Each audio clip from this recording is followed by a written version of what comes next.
শেখ হাসিনার জামানার অবসানের কেটে গিয়েছে ৩ মাস। নব স্বাধীন হওয়া দেশ এবং দেশ সংস্কারের দাবিতে এক ধাক্কায় পাল্টে গিয়েছে বাংলাদেশের চিত্র। উঠে এসেছে সংবিধান বদলে দেওয়ারও দাবি। এমনকি জামাতে ইসলামী দলের নেতা থেকে শুরু করে অন্যান্য কট্টরপন্থী সংগঠনগুলির পক্ষ থেকে দাবি ওঠে বাংলাদেশকে মুসলিম দেশ হিসেবে ঘোষণা করা হোক।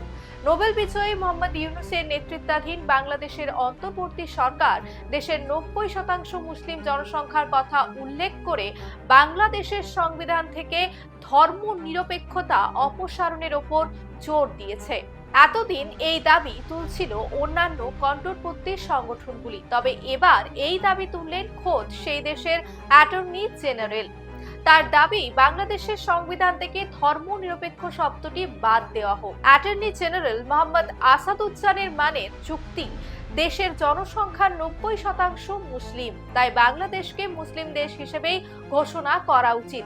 এমনকি শেখ মুজিবুর রহমানের জাতির জনক খেতাবও কেড়ে নেওয়ার কথা বলেছেন তিনি।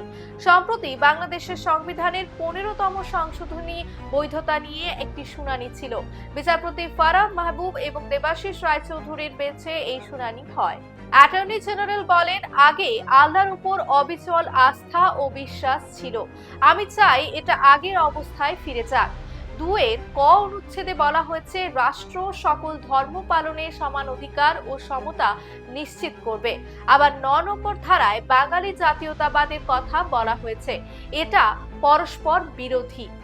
অ্যাটর্নি জেনারেল সমাজতন্ত্র, বাঙালি জাতীয়তাবাদ এবং বঙ্গবন্ধু শেখ মুজিবুর রহমানকে জাতির জনক হিসেবে নামকরণের মতো অন্যান্য মূল বিধানগুলিকে অপসারণেরও আহ্বান জানান। এছাড়াও সংবিধানের অনুচ্ছেদ ৭-এর ক এবং ৭-এর খ নিয়ে আপত্তি জানান তিনি। তার যুক্তি, সংশোধনীতে বলা হয় গণতন্ত্রকে বিপর্যস্ত করতে পারে বা সংবিধানে এমন কোনো সংশোধন বা পরিবর্তন নিষিদ্ধ। এই সংশোধনীগুলি দেশের সংস্কারের পথে বাধা।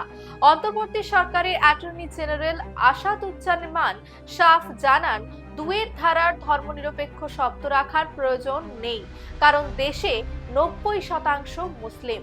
তবে এই প্রথম নয়, এর আগেও বাংলাদেশে ধর্মনিরপেক্ষতা নিয়ে সংশোধনী হয়েছে।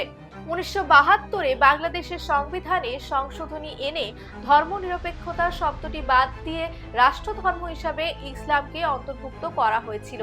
এরপর ২০১১-র ৩০শে জুন এই পঞ্চদশ সংশোধনী এনে শেখ হাসিনা সরকার রাষ্ট্রধর্ম ইসলাম ছেড়ে আবার ধর্মনিরপেক্ষতায় ফেরান বাংলাদেশকে। তবে কি ফের পরিবর্তন হতে চলেছে ওপার বাংলার সংবিধান, আর ধর্মনিরপেক্ষ দেশ থাকবে না বাংলাদেশ? যদি তাই হয়, তাহলে বাংলাদেশে থাকা সংখ্যালঘুদের ভবিষ্যৎ কি?